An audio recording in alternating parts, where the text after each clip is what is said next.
Form I-9 is used for verifying the identity and employment authorization of individuals hired for employment in the United States. All U.S. employers must ensure proper completion of Form I-9 for each individual they hire for employment. The form is equipped with drop-down menus and a help feature assigned to each field. We will demonstrate how to use these options later in this video. Let's look at an example of how to complete the form in its entirety. In the first row of Section 1, the employee will enter their first and last name along with their middle initial. If the employee has had a different last name, such as a maiden name, it should be entered in the last field of the first row. If no other last names have been used, they must enter NA. The second row is for the address. The employee can hover over the question mark for instructions on how to fill out the apartment number field. If an apartment number is not applicable, the employee must enter NA. The employee can use this help feature at any point when filling out this form if they need further information. Let's move on. The employee can now enter the city, state, and zip code.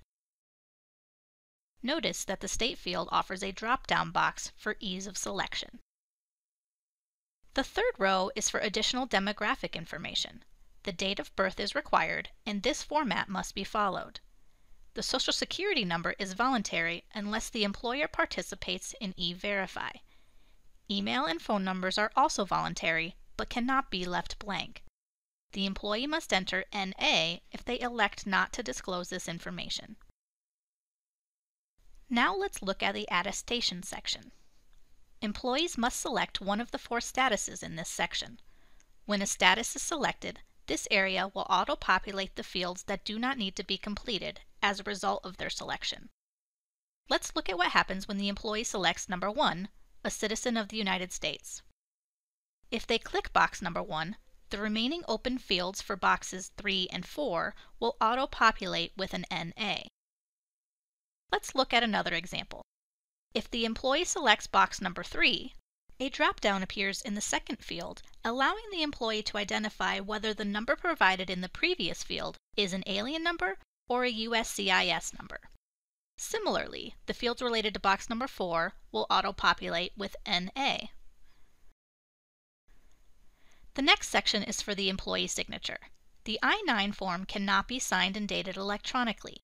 Section 1 must be printed and physically signed and dated by the employee. In the Prepare Translator Certification section, one of the boxes must be selected. If a preparer or translator was used, then the rest of the section should be completed. Once the employee completes Section 1, they will click the button to finish. A pop-up will appear asking if they would like to review the document for missing information. They should select Yes. If the document is completed properly, it will prompt them to print and sign.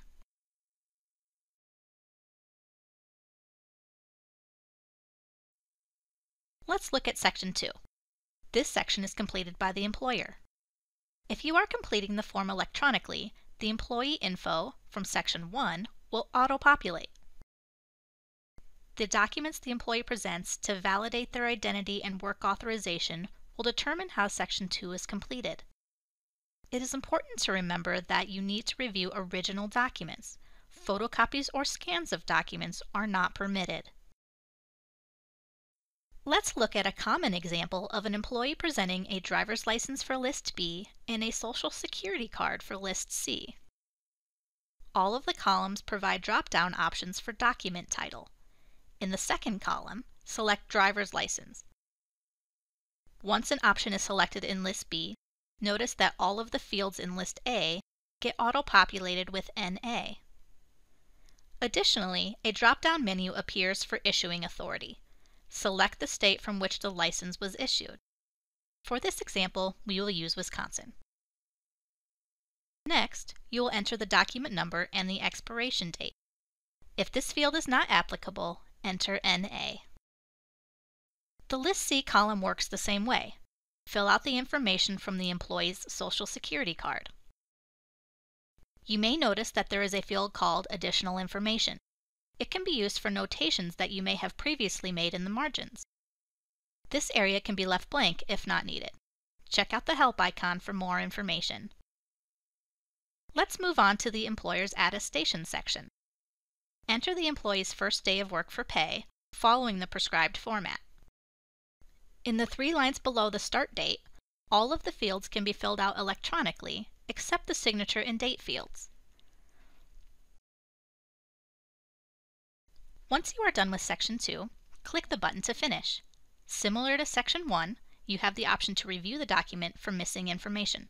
Select Yes. If the document is completed properly, it will remind you that the document must be physically signed and dated.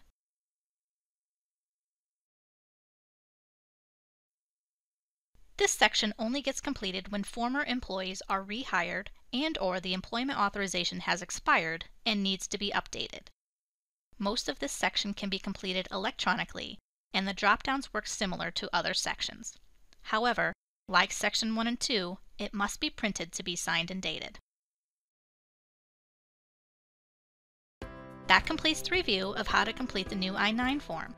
If you have any questions or need further assistance, please contact Cascade Employers Association at 503-585-4320.